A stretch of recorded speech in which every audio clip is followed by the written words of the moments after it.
سلام تعنا هبلنا زخبركم تخاتلتي مدبات إيريفويس يوتيوب شانل كما يتنحو دلومي بزعبا هلو كنتات حقرنان أب زوباغرنا أفريقيا زرايو زلو حدشت مع بالتاتن درس حتير مدب حيزنا نباهم قريبنا لنا كموتروك سافتا مدبنا مسانا خطنحن كتكاتولنان بخبري نعدم بتوسعي كلتف واناون تأمنن زيناتن تنتانتاتن مركب نز channel سبسكرايب شير لايك كومنتن بغبار متابعكم كتقلتو بتحتنا نزغاغركم ቲክ ቶክ ክሬቲቭ አዋርድ ይገባው ነበር አይገባትም አይነት ወሬ ላወራ ሳይሆን ስጋቴ ልንገራችሁ።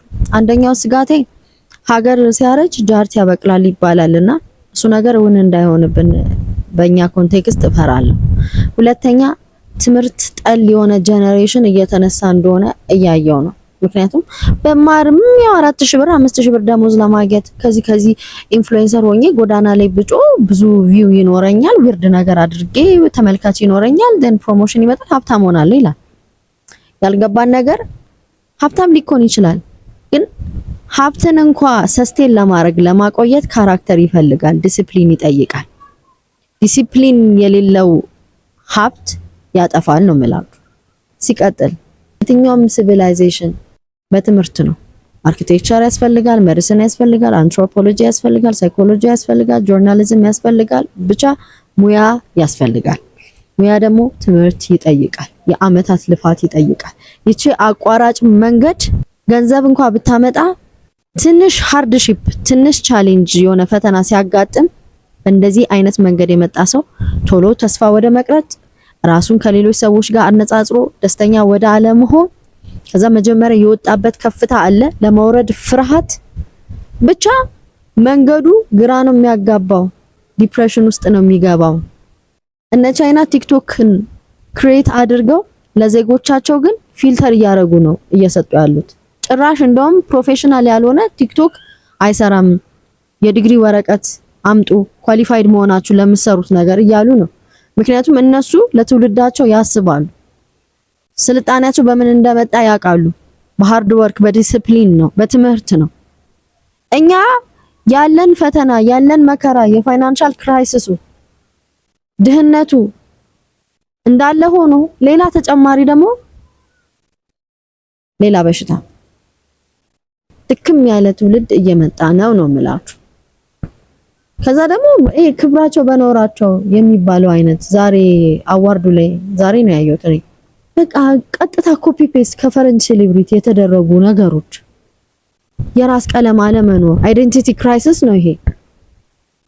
የራስን እንኳን ክሬቲቭ አለመሆን ራሱ ክሬቲቭ አዋርድ ላይ ክሬቲቭ አለመሆን ኢማጂን። በጋራ ይሄንን ነገር ልናስብበት ይገባል። እንደ ሀገርም የሆነ ነገር ካልተደረገበት ቀጣይ ጄነሬሽን አሁን ራሱ በጣም አደጋ ውስጥ ነው ያለው። ኣብ ዝሓለፈ ሰሙን ኣብ ኢትዮጵያ ቲክቶክ ክሬቲቭ አዋርድ ዝብል ሽልማት ኣብ ዝካየደሉ ዝነበረ ስነ ስርዓት ሓደ ፍሉይ ፍጻሜ ምኽሳቱ ምዕዛብ ተኻኢሉ እዩ። እቲ ጉዳይ ዋላ እኳ ከምቲ ዝግባእ ሸፈነ ክወሃቦ ዝግባእ ተዘይነበረ ካብቶም መንእስያት ናብ ህዝቢ ዝፍኖ ዝነበረ መልእኽቲ ድንቁርናን ዕሽነትን ግን ኣተሓሳቢ ብምዃኑ ትኩረት መላእቲ ህዝቢ ክስዕብ ክኢሉ ኣሎ። እቲ ኣብ መንጎ ክልተ ተቐናቐንቲ ዝነበረ ህልኽ ብኣዶናይ ዝተባህለ መንእሰይ ዝተዛዘመ እኳ እንተኾነ ድሒሩ ግን ክሳብ ፍሉጣት ሰባት መምሃራን ሃይማኖት ስነ ጥበባውያን ክሳተፉ ብምጅማሮም ክትዕ ምፍጣሩ እዩ ምዕዛብ ተኻኢሉ ዘሎ። እቲ ሰግጥ ፈምስ ወይ ፋራኹን ደንቁር ህቡብ ኩን ዝብል ቀጥታዊ ትርጉም ዘለዎ ስነ ሓሳብ ኣብ ብዙሓት ትሕቲ ዕድመን ልዕሊ ዕድመን ሰፊሕ ፅልዋ ምምፅኡ ኢትዮጵያ ከም ሃገር ካብ ዝሰርሕ ዝመሃር ዘፍርን ትውልዲ ደንቂሩ ሰዲዱ ገንዘብ ክረክብ ዝብህግ ትውልዲ ከይተፍሪ ልዑል ስጋት ይሃዲሩ። በዚ ምክንያት ድማ ብዙሓት ነቲ ሓሳብ ክቃወምዎ ክትንስኡ ከለዉ ካልኦት እውን ብዙሓት ደገፎም ክህብዮም ተራእዮም ዘለው። እዋኑ እዋን ዘመነ ማሕበራዊ መራኸቢ ምስ ምዃኑ ጥዕና ዘለዎ ቪድዮታት ወይ ትሕዝቶታት ነቲ ዘሎ 7 ቢልዮን ዝቁፅሩ ህዝቢ ዓለም ክስሕቦ ስለዘይረአ ሰባት ኣብ መስመር ሰዓተ ወይ ካብ ክብርን ባህልን ሕብረተሰባትን ሰብኣውነትን ዝወፀ ቪድዮታት ብምስራሕ ኣቐልቦ ክረኽቡ ድፍኢት ፈጢሩ። ኣእምሮ ደቂ ሰባት ካብ ንኣወንታዊ ነገር ንነዊሕ ደቃይቕ ወፊኻ ምስማዕ ብኣሉታዊ ስምዒታት ብቕልጡፍ ስለዝፅሎ እቲ ዝበዝሐ ክፋል ህይወቱ ኣብቲ ዘይጠቅም ወይ መወዳእትኡ እንታይ ክኸውን ኢሉ ብህንጥዩነት ዝፅበዮ ጉዳያት እዩ ክሕልፎ ዝረአ። ነዚኣ ዝመዝመዙ ፈጠርቲ ቪድዮታት ወይ ቲክቶከራት ድማ ህዝቢ ልቡ ዘንጠልጥል ጉዳያት ሒዞም ብምምፃእ ህቡብነት ከፅርዩ ላዕልን ታሕትን ይብሉ። ዝኾነ ኮይኑ እዚ መንእሰይ ብቐንዱ ናብ ሚድያ ዝመፃሉ ምክንያት ብናይ ውልቁ ህይወት ናይ ምሕያሽ መንገድታት እኳ ተኾነ ቀስ በቀስ ግን እቲ ናቱ ልምድታት ካልኦት ከወግድዎ ንመንእሰያት ክመክር ካልእ ግዜ ድማ ኣእምሮም ዘይኮነ ልቦም ዝብሎም ክሰምዑ ብምምዓድዩ ተፈላጥነት ረኺቡ ንደቂ ኣንስትዮ ብምድናቕን ሞራል ብምሃብን እውን ልዑል ሳዕቢ ክረክብ ኣይተፀገመን።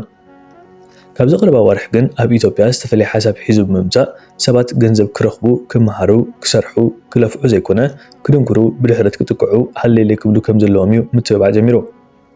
ኣብታ ብዙሕ ናይ ስራሕን ናይ ትምህርትን ዕድላትን ዘለዋ ኢትዮጵያ ሰሪሕካ ዘኽፍለካ ገንዘብ ትሑት ምስ ምዃኑ ድማ እዚ ሓሳብ እዚ ሰማዒ ክረክብ ናይ ሒደት መዓልታት ሕቶይ ነይሩ። ኣብ ሚድያ ሕፍረትካ ዕርቃንካ ከይሸፋፍንካ ምምፃእ ትህቦም ሓሳባት ይኹን ሪቶታት ንመን ብኸመይ ይፀልኡ ይጎድኡ ከይመዛዘንካ ምዝራብ ፀልኢ ብሄርን ዓሌትን ምስፋሕፋሕን ካልእ ኣፀያፊ ዝኾነ ቪድዮታት ምፍናውን ትኹረት ሚልዮናት ክስሕብ ብምርኣዩ ብዙሓት መንእሰያት ብቐሊሉ ገንዘብ ንምርካብ ክኽተልዎ ኣይተፀገሙን። እዚ ግን ነቲ ትውልዲ ብሓፈሻ ድማ ነተኣክር ኣብ ሓደጋ ሰኽቲቱ ብምህላው ካብቲ ዘለዎን ላዕሊ ኣድማሱ ከየስፍሐ ገደብ ክግበረሉ መተሓሰቢ ቀሪቡ። ብኻልእ ወገን ገለ ዝተወሰኑ ወሃብቲ ርእይቶ መንግስቲ ፌደራል ምስ ትግራይ ዝኣተዎ ምፍጣጥ ናብዚ ጉዳይ ብምዛር ትግራዋይ ስለ ዝኾነ እዩ ተቃውሞ ገጢሞ ይብሉ። ኮይኑ ግን እቲ ጉዳይ ምስ መንነት ዘተሓሓዝ ይብሉን። እቲ መንእሰይ ዋላ እኳ ብዙሕ ፅቡቕ ነገር ተኣልዎ ብማእከል ፅቡቕ ነገራት ዝነዝሖ ዘሎ መርዛም ትውልዲ ዝብክል ኣተሓሳስባ ግን ዓገብቲ እተባህለ ፅቡቕ እዩ ዝኸውን። ኣረጋውያን ምሕጋዝ ክብራት ውዕል ዘለዎም መንእሰያት ምትብባዕ ንዝተሸገረ ምድጋፍን ሞራልን ዘድልዮ ኣጆኻ ምባልን ካልእን ኩሉ ሰብ ክገብሮ ዝኽእል ዋላ እኳ ዘይኮነ እቶም ዝገብርዎ ግን በቲ ቁኑዕ ዝኾነ መገዲ ክገብርዎም ዝኽእሉ እዩ ውፅኢታዊ ዝኸውን። ካብኡ ወፃኢ ግን ሃገርን መፃእን ከፍርስ ብዝኽእል መገዲ እንተተፈፂሙ ከምዚ ሎሚ መላእ ኢትዮጵያ ኣብ ክልተ ገሚዑ ዘሎ ጉዳይ ዝኸውን ፍርቂ ህዝቢ በቲ ሓደ ወገን እቲ ፍርቂ ድማ በቲ ካልእ ወገን ኮይኖም ንናቶም ሓሳብ ደገፍን ተቃውሞን ክህቡ ዝገበረ ጉዳዩ ኮይኑ ዘሎ። ነዚ ጉዳይ ዝተኻተልዎ ብዙሓት ኤርትራውያን ምስ ምህላዎም ድማ ብዙሓት ርእቶን ነቐፌታን ከውሕዙ ባህርያዊ ነይሩ። እቲ ደገፍ ትግራዋይ ብዘይካ ኤርትራዊ ኣብ ሰዓት ካልእ ደጋፊ የብልካን ዝብል ክኸውን እንከሎ እቲ ተቃውሞ ድማ ወለዶታት ዝምርዝ ሓሳብ ብምዃኑ ክውገዝ ከም ዘለዎ ዝጠቀስ እዩ። ካልኦት ኤርትራውያን ወሃብቲ ርእይቶ ድማ ብዘይካቲ ኣዛራቢ ዝኾነ ስነ ሓሳብን ኣብቲ ስነ ስርዓት ዝተረኣየ ዘይምልኩዕ ኣከዳድና ሒደት መንእሰያት ገዲፍካ እቲ ኢንተርኔት ሒዙሎም ዝመፅእ ዕድላት ኣብ ኤርትራውያን መንእሰያት ክህሉ ምምናዮም እዩ ዝረአ። ማሕበራዊ እንቃሒ ዓወት ኣረጋይ ኣብዚ ጉዳይ ከምዚ ኢሉ ኣሎ። ብልሒ ወዲ ሰብ አንቆልቂሉ ንኣዶናይ ትፈልጥዎ ኢድኩም ሓፍ ኣብሉ ኢዲዮክራሲ ማሕበራዊ መራኸቢታትን ቴሌፎናትናን የደንቁረናን የላህምመናን የእድገናን ኣሎ። መፅናዕትታት ከም ዝሕብርዎ ብልሒ ወዲ ሰብ ካብ ካልእ ግዜ ንላዕሊ ኣብዚ ሕጂ እዋን ብናህሪ ንታሕቲ የንቆልቁል ምህላው እዩ። IQ ወይ ኢንተለጀንስ ኩዌሽንት ዓቕን ምስትውዓልን ዓቕሚ ኣእምሮን ጎዲሉ ናይ ምንባብን መፅሓፍን ክእለት ነኪዩ ኣካዳሚያዊ ትምህርትታት ትሑት ውፅኢት የመዝግብ ኣሎ። ብትምህርቲ ክንጅምር ኣብ ትምህርቲ ብፍላይ ድማ ኣብቲ ልዑል ደረጃ መፅናዕታዊ ፅሑፍ ወይ ፔፐር ከምኡውን ኢሴይ ክትዳሉ ትሕተት ኢኻ። እቲ ቀንዲ ነዚ ንምግባር መፅሓፍቲ ክትገናፀል ነይሩካ። ብኣካል ኣብቲ ዝመረፅካዮ ዓውደ ምርምር ተካይድ ሰባት ትሓትት ወዘተ ክትገብር ትግደድ ነይርካ። ሎሚ ብሰንኪ ከም ቻትጂቢቲን ካልእ ናይ AI ውፅኢትን ተምሃሮ ኣብ ክንዲ ምምርማር AI ተጠቒሞም ውረቓቕቶም የዳልው ኣለዉ።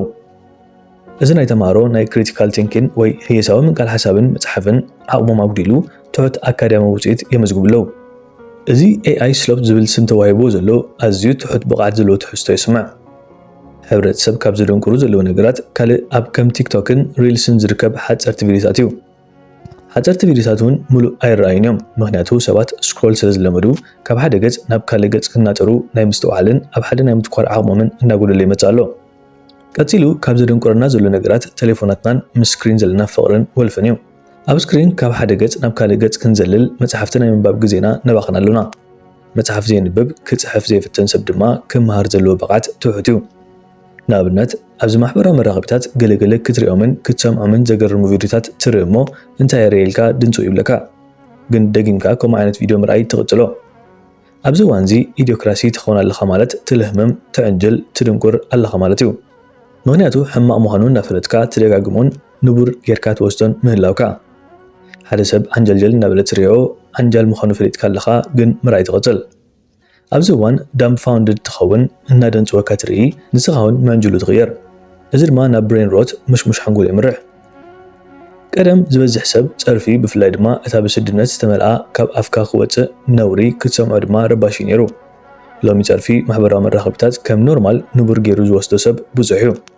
ንኣብነት ሎሚ ኣዶናይ ዝበሃል ሰብ ኣሎ ዳርጋ ዝበዝሕ ሓበሻ ይፈልጦ እዩ ክባሃል ይካል ናይ ኢትዮጵያ ዝለዓለ ጸላዊ ቲክቶከር ተባሂሉ ተሸሊሙ እዚ መንእሰይ ጽቡቕ ነገር ክህልዎ ይኽእል እዩ ግን እንታይ ይገብር ኢልካ ቪድዮታቱን ተሪኻዮ ንባዕሉ ዘይተረጋግአ ዝበዝሕ ዝብሎ ሃለሎ ኮይኑ ትረኽቦ ኢትዮጵያ ኢዶክራሲ ጸምቢላ ክትብል ትደፍር ኣብ መወዳእታ ጽሑፍ ማሕበራዊ መራኸቢታትናን ቴሌፎናትናን ጥቕሚ የብሉን ንምባል ዝዳለወ ይኮነን እንታይ ዳ እቶም ዘለህሙና ወጊድና ናብ ዝጠቕሙና ከነተኩር እዩ ሰግጥ ፈምስቱር በተለያዩ የኢትዮጵያ ክፍላተ ሀገራት ሊጀመር ነው ተባለና ምን ያህል ሰው ሰግጦ ይሉንታ ቢስ ሆኖ እንዴት ዝነኛ መሆን ይችላል እንዴት ገንዘብ መስራት ይችላል ነው የፕሮግራሙ ዓላማ ያው አዘጋጆቹ ብዙ ታውቃላችሁ ትላልቅ ኦርጋናይዜሽኖች ገንዘብ ይምጣላቸው እንጂ መኒ ኦሪየንትድ ስለሆኑ ለትውልዱ ብዙ አርቀው ያስባሉ ብዬ አላስብም ስለዚህ ገንዘብ ባለበት ሁሉ ነው የሚሄዱት ችግር የለበትም ምን አይገርመኝም ግን ይሄ ሁሉ ሲሆን እንዴት ዝም ተባለ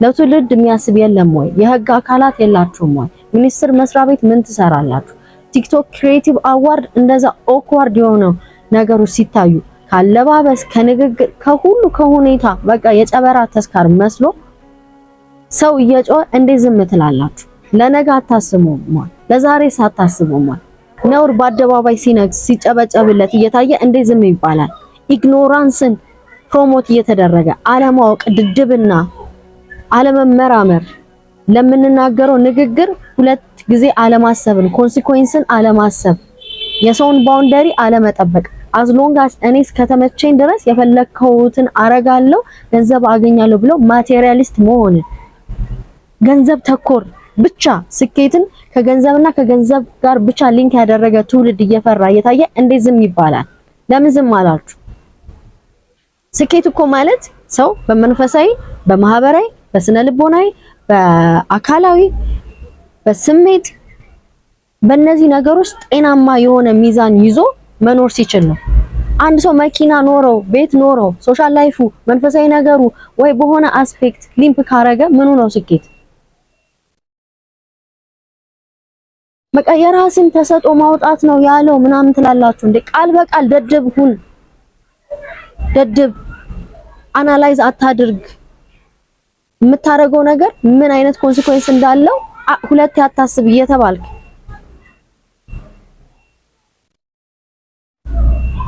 ቀጥታ ለሰው አእምሮ መጨነቅ እንደሌለበት ተግሳጽን መጥላትን ምክርን አለመስማትን ፕሮሞት እየተደረገ የትኛው ክርስትና አስተምሮ የትኛው እስልምና አስተምሮ ነው ይሄንን ሰፖርት ያደርጋል እንዴት ይጨበጨባልስ ምን ሆናችሁ ነው ማለት እናት ነው እንትን ነው ኦፍ ኮርስ ኢቭን ለውይይት የሚመጣ በዚህ ጉዳይ ላይ ለውይይት የሚመጣ ካለኮ ኢትስ ጉድ እስኪ እናውራ የተሻለ ሚዛን ማህይምነት ይሻላል ለሰው አለመጨነቅ ጥሩ ነው ስኬት ገንዘብ ብቻ ነው የሚል ይምጣና ከኔ ጋር እንሟገት ከዛ ውጪ ግን እንዴት ነው አለመማርን አላዋቂነትን በዚህ መጠን ፕሮሞት ልታደርጉ የተዘጋጃችሁት ትንሽ ሀፍረት የሚባል ነገር የለም